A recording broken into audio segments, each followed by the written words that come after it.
बिस्मिल्लाहिर्रहमानिर्रहीम, अस्सलामुअलैकुम। डॉक्टर यमुना चट्ठा साहिबा मेरे साथ मौजूद हैं, डाइटिशियन हैं, बड़ा शानदार काम कर रही हैं, बैरिया हॉस्पिटल में प्रैक्टिस कर रही हैं। और इनको आप मैं ज़्यादा लंबा तारुफ इसलिए भी नहीं करवा रहा कि इनके अपने सोशल मीडिया प्लेटफॉर्म्स पे आप इनकी वीडियोस देखते रहते हैं जो आगाही के हवाले से ये आप सबके गोशगुजार करती हैं। आज मैंने भी इनको ज़हमत दी कि हमारी ऑडियंस को भी फ़ायदा हो जाए और हम इनसे जाने 3 टॉपिक। सबसे पहले मोटापा, उसके बाद शुगर और तीसरे नंबर पर ख़वातीन की डिलीवरी के बाद मोटापा और साथ जो हार्मोन्स के अंदर कोई मसाइल आते हैं। इस हवाले से ये 3 मौज़ूआत हैं जो हमने आज इनसे डिस्कस करने और इनसे टिप्स लेनी है जो घर बैठे आपके लिए आसानी का बायस बन सकें। डॉक्टर साहब, आप बहुत शुक्रिया, आपका तशरीफ़ लाई। आप कैसी हैं? खैरियत से? मैं बिल्कुल ठीक ठाक, अल्हम्दुलिल्लाह। अरे ये बताएं कि कैसे आप शुगर का खात्मा कैसे कर सकते हैं, क्या तरीक़ाकार है? अगेन वही चीज़ मैंने सारी लाइफस्टाइल वाली बताई थी ना, आपका वेट नहीं बढ़ना चाहिए। एवरी वीक आपका वेट ज़्यादा, हाँ उसी की बात करें। अगर हो गई है तो there is a huge chance है का वेट भी ज़्यादा हुआ हो, वेट भी ज़्यादा होगा आपका। तो आपने पहली बार फिजिकल एक्टिविटी लाजमी करनी है। उसके बाद आपने वॉक के अलावा जो बाकी रूटीन है ना, वो जो मैंने पहले बताई थी वही वाली अप्लाई करनी है। पर आपको एम ही होना चाहिए मैं 1 kg एवरी वीक लूज करूं। ओके, वही 4 kg per month, 4 kg per month, 1 week every 1 kg every week. Possible कह रही हैं, साथ लाइफस्टाइल डाइट के साथ वॉक ऐड करें। पर वो जो मैंने आपको पैटर्न पता है क्या, जो पैटर्न बताया था ना, हो सकता है डायबिटीज के लिए उसको थोड़ा चेंज करना पड़े, कस्टमाइज थोड़ा और करना पड़े। वो मैं जनरल बताया ना, कोई भी कर सकता है, वो कोई भी करे। पर अगर आपने वेट लूज करना है, एक मैं सिंपल तरीका बताती हूँ। अगर आप कोई भी डाइट प्लान उठाते हो ना और अगर आप यूज़ कर रहे हो और अगर आप 1 kg पर वीक लूज नहीं हो रहा, इसका मतलब वो आप पे असर नहीं कर रहा, ठीक है?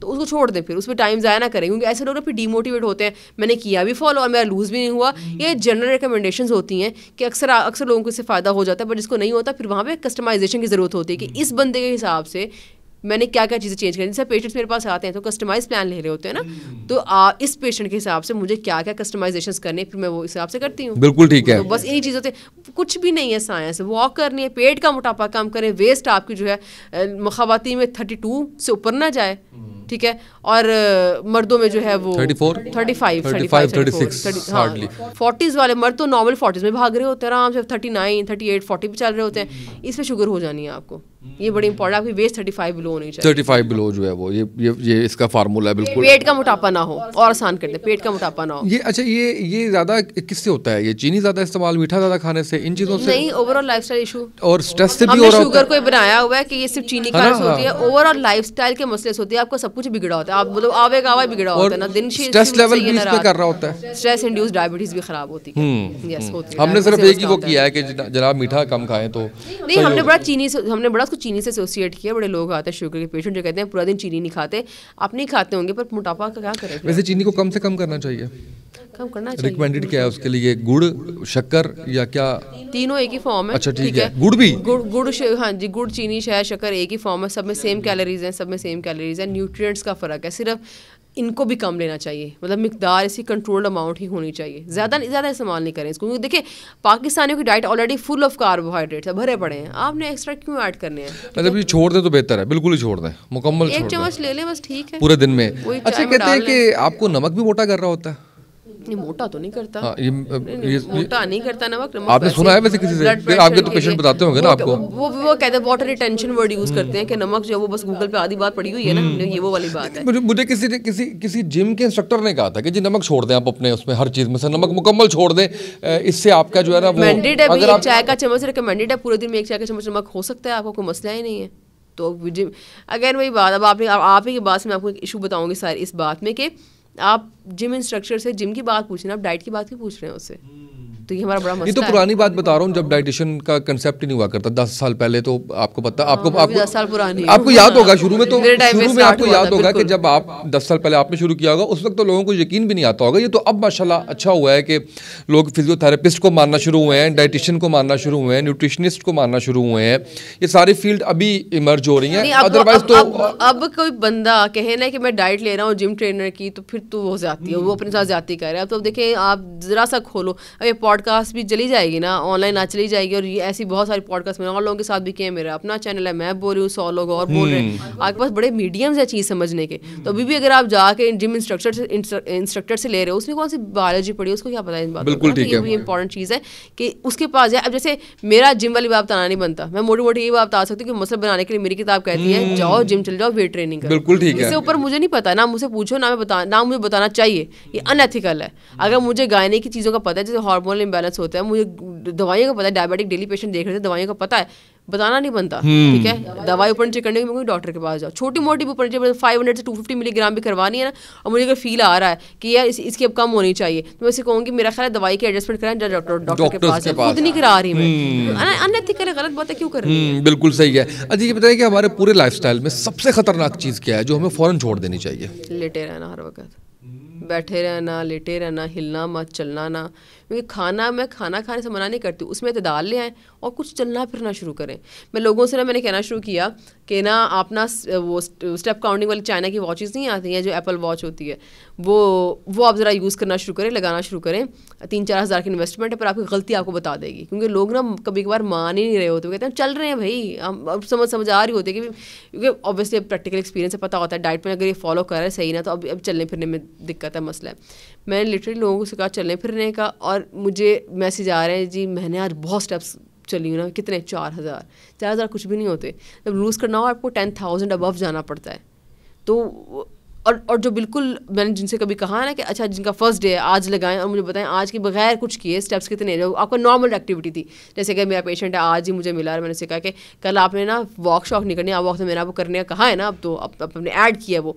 यूजुअली बताएं आप क्या कर रहे थे, you won't believe 1000 less than 1000 steps बनते हैं, 400-500 स्टेप्स में बंदा मोटा ना तो और क्या। आप जब 10,000 स्टेप्स कहती हैं तो उसमें डाइट जो आपने बताई है वही होनी चाहिए जो आप जो आपने वो बताया। दूसरा ये बताइए कि आपके नॉर्मल चलने में भी 2-3 हज़ार हो जाते हैं, उनको भी काउंट करेंगी आप?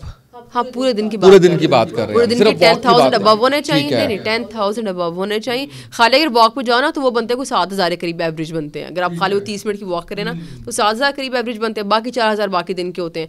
और अगर अच्छा लूज़ करना है ना, मतलब मज़ेदार वाला, तो 10,000 अबव, और हमारे होते हैं 10,000 बिलो। ये मैंने करके देखा, मैं हैरान रह गई जब मैंने सोचा ना कि मैं पेशेंट से ऐसे करवाना शुरू करती हूँ। मैंने करवाया, मैं तो हैरान है कि मैं कभी आप लोग चल तो रहे नहीं हो तो पेट ना निकले तो और क्या हुआ।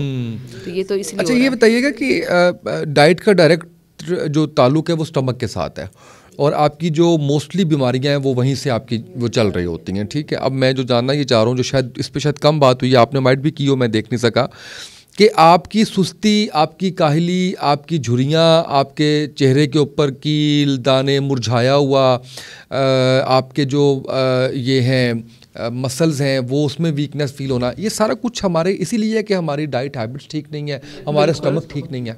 बिल्कुल, देखिए अगर मैदे की बात करें फॉर एग्जांपल, अगर एक पेशेंट का मैदा है उसको, अच्छा मैदे के मसले बहुत कॉमन है, ठीक है, कॉन्स्टिपेशन चली जा रही है, क्रॉनिक कॉन्स्टिपेशन है, पता ही नहीं है, परवाह नहीं कर रहे, ठीक है 4 दिन बाद आ तो जाता है ना स्टूल, बस ठीक है देखी जाएगी, ठीक है, या हर खाने के बाद मैदे में जलन हो रही है, एसिडिटी हो रही है, बस ठीक है होती है, बर्दाश्त हो रही है, मतलब घंटे को दर्द होगी भी ठीक हो जाएगी, ज़्यादा होगी दवाई खा लेंगे।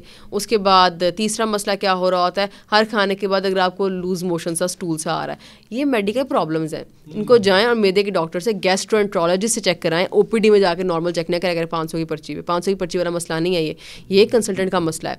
अब आपका ये मसला आ रहा है, अब आप जो खा लेट से अगर आपको हर खाने के बाद थोड़ा सा मोशन आ रहा है, अभी भी मेडिकल इशू है, अब आप खाना खाते हो आपको मोशन आ रहा है, अब जो खाना आपने खाया वो सही से हजम तो हुआ नहीं, बॉडी का हिस्सा नहीं बना बेसिकली, ठीक है। अब उसके बाद अगर आपको बाद में आयरन डेफिशिएंसी हो या न्यूट्रिएंट इम्बैलेंस हो रहा है या पट्ठों में दर्द है, प्रोटीन, देखिए अगर निकलेगा, मोशन आ रहा है, अगर निकल रहा है तो सब कुछ ही निकल रहा है ना, फिर वो जो है एब्जॉर्प्शन ठीक नहीं ना हो रही, फिर तो अगर प्रोटीन बैलेंस नहीं होती तो पट्ठों में दर्द तो आपको होगी, तो बाकी दिन आपका वैसे ही आपका कंट्रोल सही से प्रोटीन आप खा रहे हैं। मैं लोगों से पूछना प्रोटीन में क्या खाया, तो डेली बेसिस पे ना मुश्किल से एक चीज़ निकल रही होती है, और चीज़ निकलती भी तो अंडा निकलता है। अब इतने से अंडे नहीं, इतनी बड़ी बॉडी, 5 फुट 6 इंच की बॉडी, क्या इस सारों में मैं हड्डियाँ भूल गया हूँ। हाँ, हड्डियों के भी जो आपके मसाइल हैं वो भी ज़्यादा डाइट से रिलेटेड होते हैं कि आप सही डाइट नहीं ले रहे। दूध दही का इस्तेमाल आप कितना कर रहे हो, नहीं कर रहे, फिर ब्लड टेस्ट आप करवा रहे हो नहीं करवा रहे। अब ये बड़ा एक मसला होता है कि हम दवाइयों को ना इंटायरली दुश्मन समझते हैं। जैसे प्रोसेस्ड की बात की ना, हमें लगता है जिस चीज़ में केमिकल वर्ड यूज़ हो गया, कोई केमिकल ऐड हो गया, प्रोसेस होगी, वो नुकसानदेह हो गई है।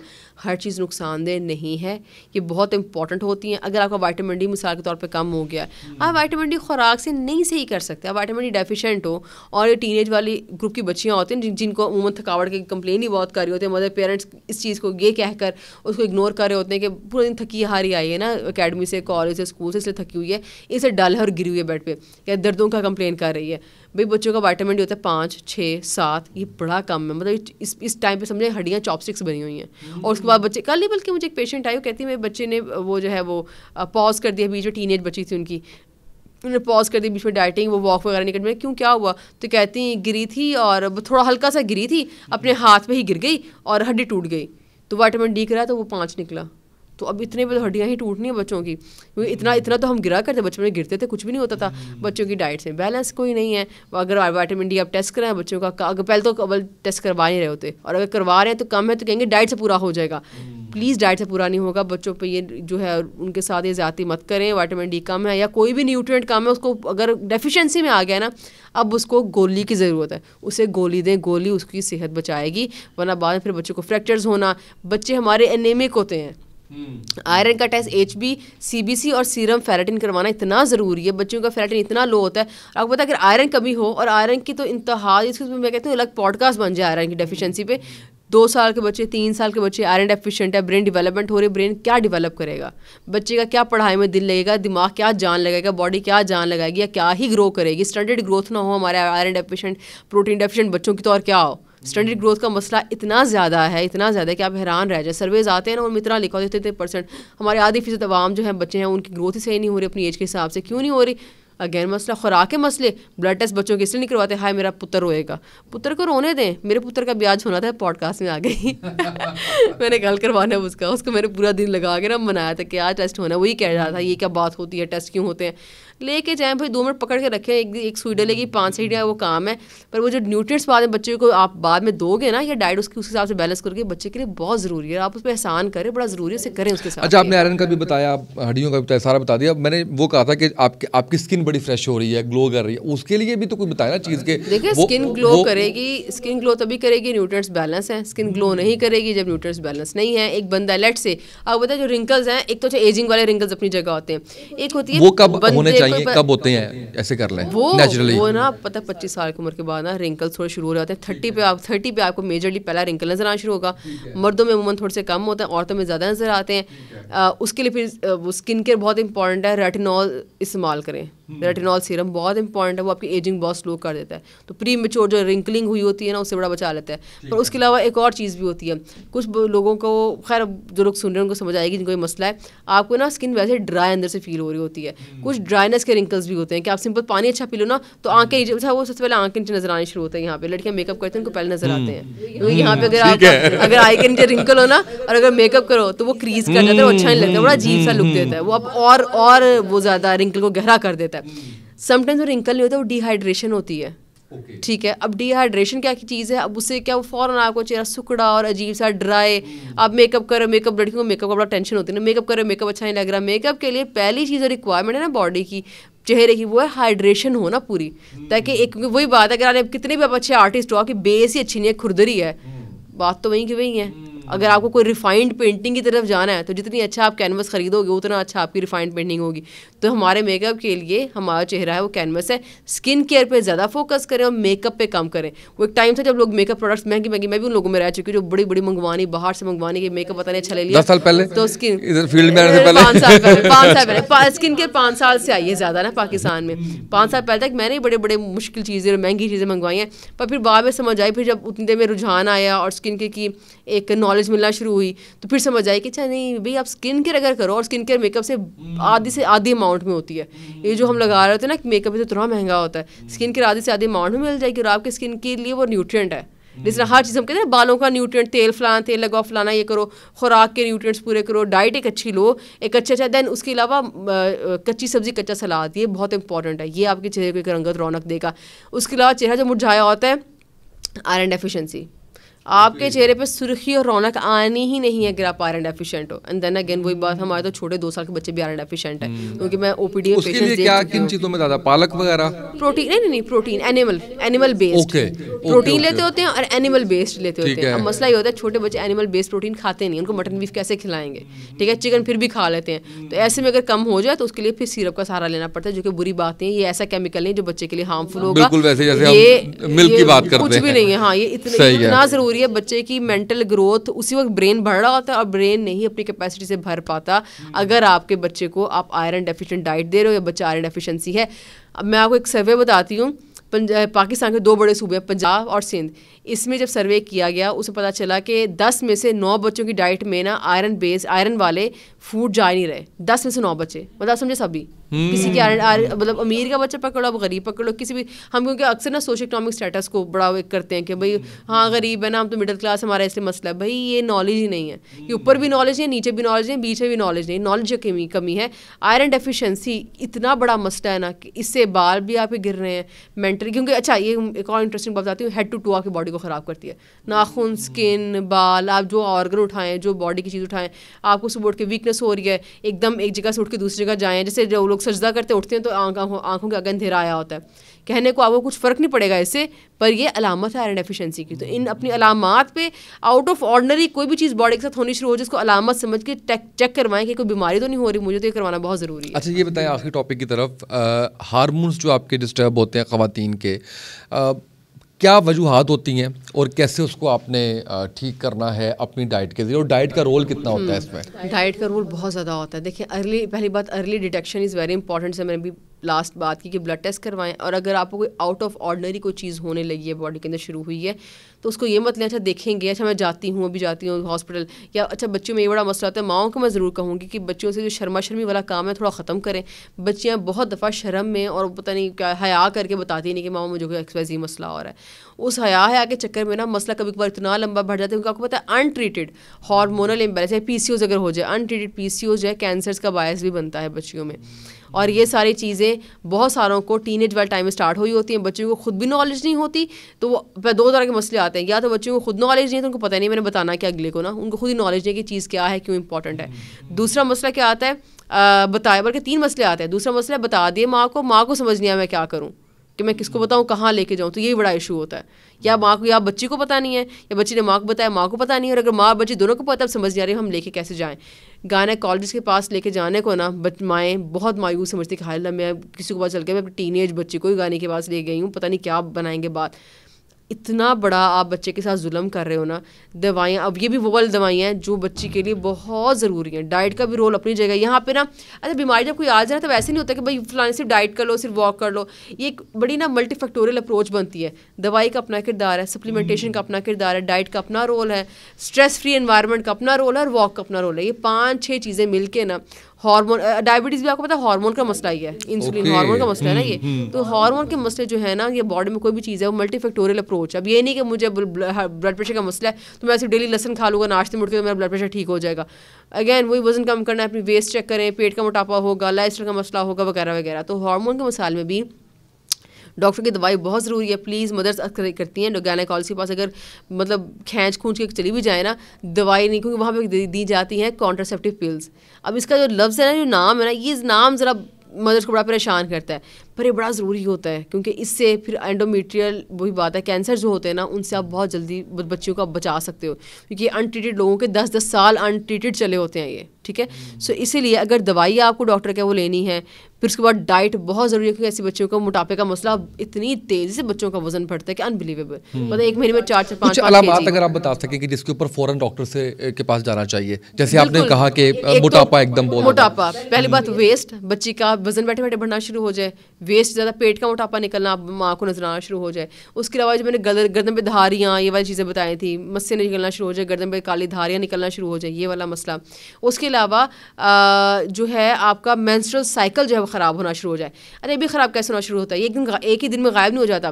पहले क्या होगा, 7 दिन से 3 दिन पे आएगा, 4 दिन पे आएगा, आपको फ्लो का महसूस होगा, फ्लो कम होते होते ख़त्म हो जाएगा, फिर से स्पॉटिंग शुरू हो जाएगी, फिर बिल्कुल 3-3 महीने गायब हो जाएगा। ये एक बड़ा इंपॉर्टेंट चीज़ है। अगर आपका साइकिल शॉर्ट हो रहा है ना, तो इसको 1 आध महीना नोट करें और भागें डॉक्टर के पास और फ़ौरन से चेक करें मेरा वेट तो क्या ज़्यादा नहीं है, क्या मेरी फैमिली हिस्ट्री डायबिटीज़ की तो नहीं है। तो इन लोगों को भी साथ ना फिर इस तरह के मसले हो रहे होते हैं। और इसकी अलामत ऐसी नहीं कि पता नहीं चलेगा, ओहो जैसे डायबिटीज़ है ना, कभी कभार इसका पता नहीं चलता, इसको लोग थोड़ा सा इग्नोर कर सकते हैं, कर जाते हैं, क्योंकि एकदम से प्रॉब्लम नहीं करता।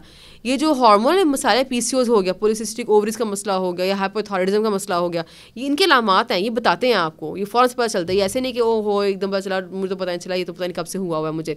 तो इसमें बड़े प्रोमिनेंट सिम्टम्स और इसमें ये भी ज़रूर तो गाने के पास ज़रूर, और इसमें ये भी ज़रूर बता दीजिए कि इन सारी चीज़ों का ताल्लुक किरदार की पुख्तगी या नापुख्तगी से नहीं है, जो जिससे हम रिलेट करने की कोशिश करते हैं और हम छुपाते हैं और हम कहते हैं डॉक्टर के पास नहीं जाना। ऐसा कुछ नहीं है, ये आपके डाइट हैबिट्स या आपके इंटरनली ये लाइफस्टाइल के प्रॉब्लम्स हैं। अमूमन क्या हो रहा होता है, बच्चियां गलत टाइम पे खा रही हैं, ना सोने का टाइम ना उठने का टाइम। बहुत ज़्यादा बच्चों को हार्मोनल मिसाइल में ना पढ़ने का एक और बहुत बड़ा रीज़न यही बनता है कि लाइफस्टाइल में आपका नींद का ख़राब होना, ना खाना सही खाना, ना वॉक होना, मोटापा हो जा रहा है, पेट में मोटापा हो रहा है, वहाँ से हार्मोन ख़राब होने शुरू हुए हैं, इंसुलिन रेजिस्टेंस बननी शुरू हो गई है, साथ कई फैमिली हिस्ट्री भी थी तो ओवरीज में सिस्ट बनने शुरू हो गया और आपका साइकिल ख़राब होना शुरू हो गया। तो इसमें किरदार वाला कोई चक्कर है ही नहीं। तो जो गायनी वर्ड है, ये चीज़ों को हमने वैसे पता नहीं क्या हवा हमने लिंक कर दिया, हमें कोई हवा सा बना दिया कि पता नहीं क्या है। हम बच्चों को, अगर किसी ने मेरी बच्ची के दराज में ओरल कॉन्ट्रासेप्टिव पिल या OCP कोई चीज़ ऐसी देख ली, तो ये फिर वो कहेंगे कि भाई हाय अल्लाह पता नहीं क्या बच्ची किरदार है, बात आएगी। प्लीज़ इसको इस चीज़ से निकालें। आपकी बच्चियों के साथ इतना इतना मसला होता है। पता है ये चीज़ें यहाँ ख़त्म थोड़ी होती हैं। ये ऐसी चीज़ थोड़ी है कि शायद अच्छा आज बुखार है तो ना मैंने दवाई ली तो 7 दिन का वायरल है तो 7 दिन बाद तो ठीक हो ही जाना है। इसे ठीक नहीं होने से बिगड़ना है। और माँ को मसला और बच्चियाँ सफ़र पता है कब करती हैं, जब इनकी शादियाँ होती हैं।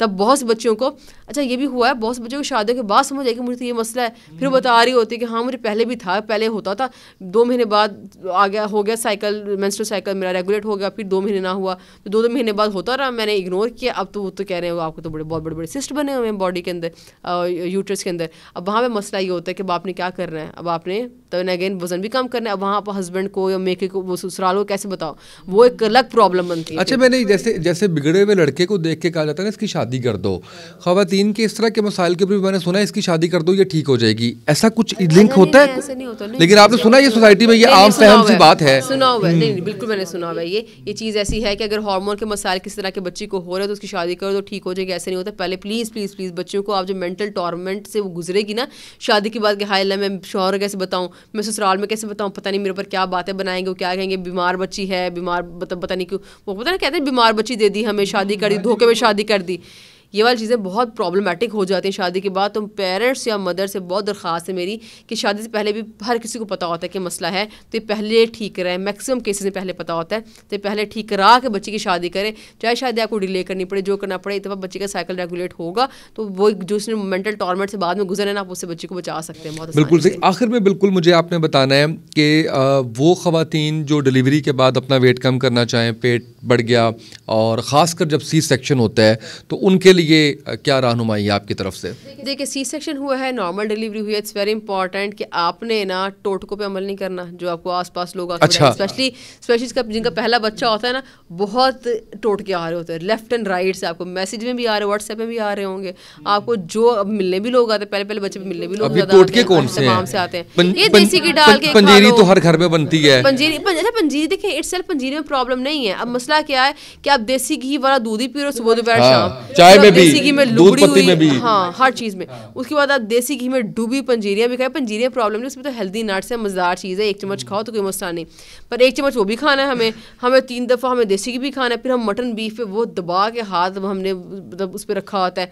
अब शदीद हाई फैट डाइट होती है, पोस्ट पार्टम वाले टाइम पीरियड में आपने गेन नहीं करना होता, उसी वेट पे रुक जाओ जहाँ पे आपका डिलीवरी हुई है, उस वेट पे रुकना और उसको स्लोली, बड़ा स्लोली, बेशक महीने में 1 kg कम करो पर स्लोली रिड्यूस करें, इज़ वेरी इंपॉर्टेंट।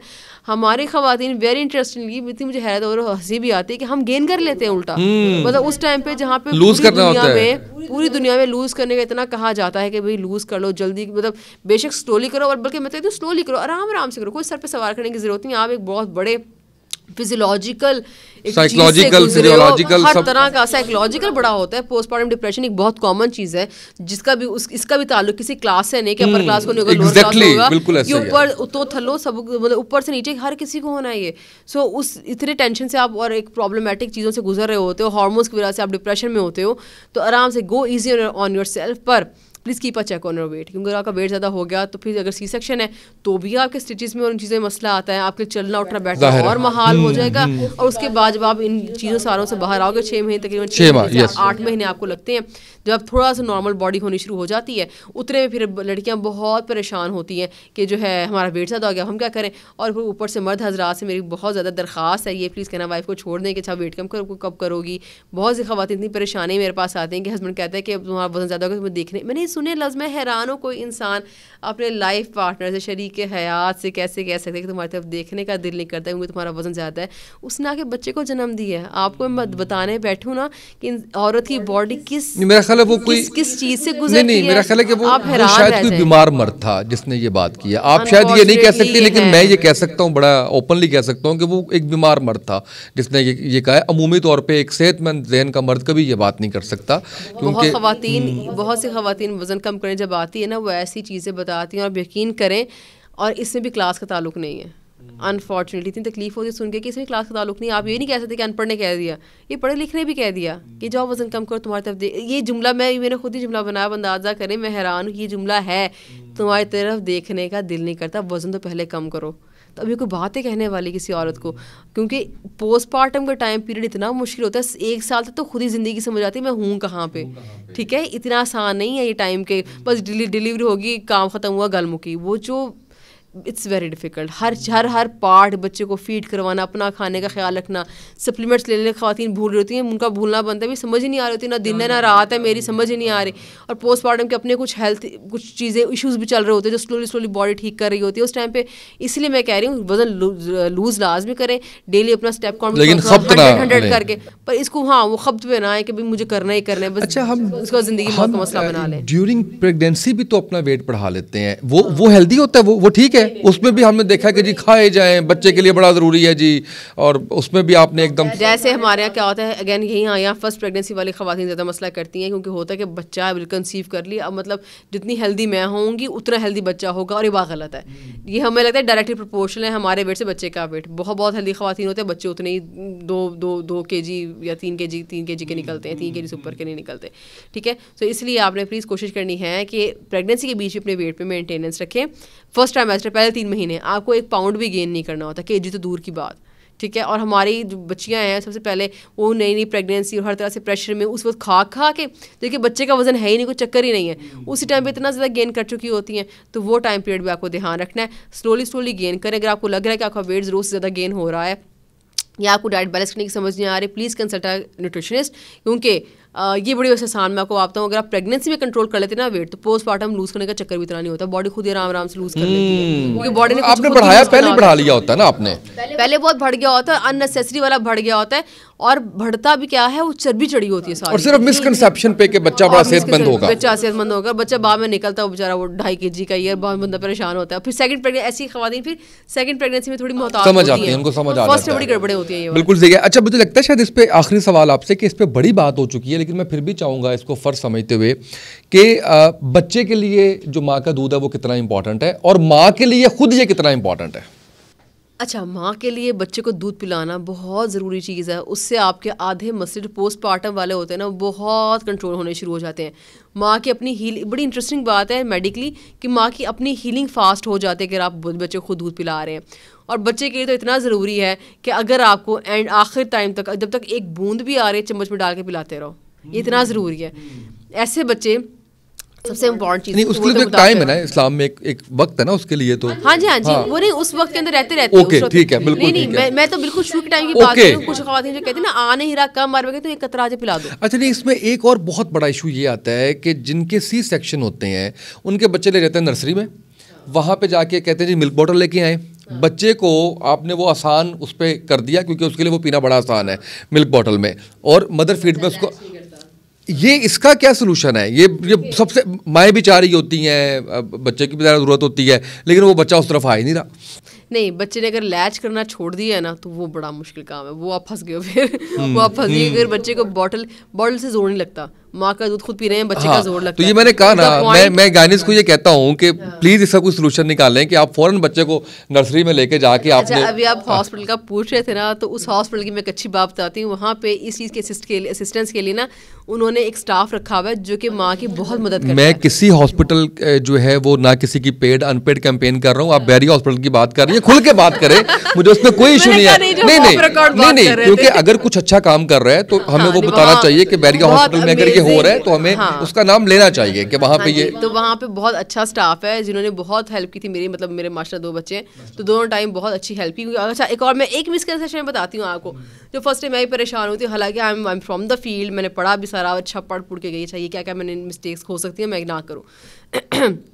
स्टार्ट में ना आ ही चंद बूंदे रही होती हैं, ठीक है, हम उसको कहते हैं आ नहीं रहा, हम चंद बूंदों को दूध मानते नहीं हैं, पर ये भूल जाते हैं कि बच्चे का मैदा भी तो इतना सा है, उसमें तो पहली खुराक यही ली है। माँ बच्चियाँ रो के अपना आपको हल्काना परेशान किया होता है कि भाई दूध नहीं आ रहा। भाई जितनी बूंदें आ रही हैं बच्चे को उतनी बूंदें चाहिए। बच्चा पी के उसको खुद ही जो है बनना शुरू हो जाता है। ये कुदरत का निज़ाम है, बच्चा जितना पीता है उतना ही बनता है। बच्चे की रिक्वायरमेंट से बनना शुरू हो जाएगा। सिर्फ आपकी डाइट बहुत अच्छी होनी चाहिए, डाइट अच्छी रखनी है आपने। ये नहीं करना मैं 2-2 दिन खाना नहीं खा रही, या मैं जंक फूड दबा के मैंने जूस और चिप्सों पे मैं मतलब गुजारा किया। कुछ लड़कियां कहती हैं कि बाद में दिल नहीं करा खाना खाने का, जंक बहुत ले रही होती हैं। तो फर्स्ट वीक बहुत ज़रूरी है कि अगर खाने का दिल नहीं ना करा तो सप्लीमेंट वाले पाउडर नहीं होते जो न्यूट्रिशन पाउडर्स होते हैं वो लाजमी इस्तेमाल करना शुरू कर दें, पर खाने का प्लीज़ ध्यान रखें। और येस, तकलीफ दे अमल है, मैंने बताया ना प्रेगनेंसी के बाद वो जो डिलीवरी है हम उसके बाद कहते हैं कि और आसान होगी, बच्चा बाहर आ गया, चिल माहौल हो गया। भाई वो जो फीड करवाने वाला है ना वो टाइम बहुत मुश्किल है। अच्छा, उसमें एक बहुत ज़रूरी चीज़ है कि जब आपने फीड करवानी शुरू करनी है ना, तो आपने 2-2 घंटे बाद बच्चा सो भी रहा हो ना, आपने तो उसको ट्राई ज़रूर करवाना है, क्योंकि बच्चा जो है उसी से लैच करना सीखता है। अगर स्टार्ट में नहीं आ रहा ना, चंद बूंदें भी आ रही हैं, इट्स फाइन, चंद बूंदें ही आनी है। बच्चे को 2-2 घंटे बाद पिला के, चाहे आपका सी सेक्शन हुआ है चाहे आपकी नॉर्मल डिलीवरी हुई है, क्योंकि बच्चे की क़ुव्वत मुदाफ़त के लिए और रिसर्चेस भरी पड़ी हैं। कभी जाके पढ़ के देखें ये मेडिकल जर्नल्स में कि जो बच्चे माँ का दूध पीते हैं उनकी और वर्सेस डब्बों वाले बच्चा जिससे दूध पला भरा होता है, उनकी जो है ब्रेन डेवलपमेंट में बहुत फ़र्क होता है। दूसरा बच्चा शार्प होता है, क़ुव्वत मुदाफ़त ज़बरदस्त होती है, माइलस्टोन्स के कमाल के अचीव हो रहे होते हैं, न्यूट्रिशन डेफिशिएंसीज का शिकार नहीं होता। और दूसरे बच्चे इन्हीं चीज़ों से मेरा ख्याल है कि इसमें मजीद मोटिवेट करने के लिए माओ को बताएं कि उनके जिस्म के ऊपर भी इसके बड़े अच्छे असरात होंगे कि वो अपना वेट जो है वो लूज करने में बड़ा इसको हेल्प आउट करता है। मेरा ख्याल है ये चीज़ ज़्यादा असर करेगी। हीलिंग नहीं माओ पे एक बात एज अ मदर बताऊँ, नहीं एज अ मदर बताऊँ, माओ पे अगर ये करना है ना तो माओ पे बच्चों की जो मेंटल ग्रोथ है वो ज़्यादा करेगी। अच्छा चले, अच्छी बात है, अच्छी बात। जब औरत एक माँ बनती है ना तो वो अपना मेरी फील्ड मैं उसको फील नहीं कर सकता तो मैं डायरेक्ट वो नहीं कह सकता। मेरे 2 बच्चे और मेरी भी मतलब बेटी पैदा हुई है, तो मुझे पता है कि माएँ जो होती है ना, जब वो माँ बनती है ना तो वो फिर अपना भूल जाती है। इसी तरह हमारा मसला ही है, हमारे मसले होते इसलिए हैं, हम भूल जाते हैं अपना आप। हम कहते हैं बच्चे को दे दो, सब बच्चे के लिए उठ रहे हैं, बच्चे को सब दे रहे हैं, अपनी रोटी का पता ही नहीं खाइए कि नहीं खाई, बच्चे की बच्ची प्लेट की रोटी खा के हम कहते हैं खाना हो गया हमारा, इसलिए हम वीक रह जाते हैं। बहुत शुक्रिया आपका। मुझे लगा जैसे मैंने एक डाइटिशियन के साथ साथ एक माहिर नफ्सियात से भी आज गुफ्तगू की है कि इतना अच्छा वो कंटेंट रहा, और मुझे उम्मीद है कि बहुत से लोगों को इससे बहुत कुछ अपनी ज़िंदगी के अंदर ठीक करने का मौका मिलेगा। अपनी वो बीमारियां जो सारी हमने डिस्कस की हैं, जो आप सिर्फ अपनी डाइट से ठीक कर सकते हैं। आज के पॉडकास्ट से इतना ही, इजाज़त दीजिए, अल्लाह हाफ़िज़।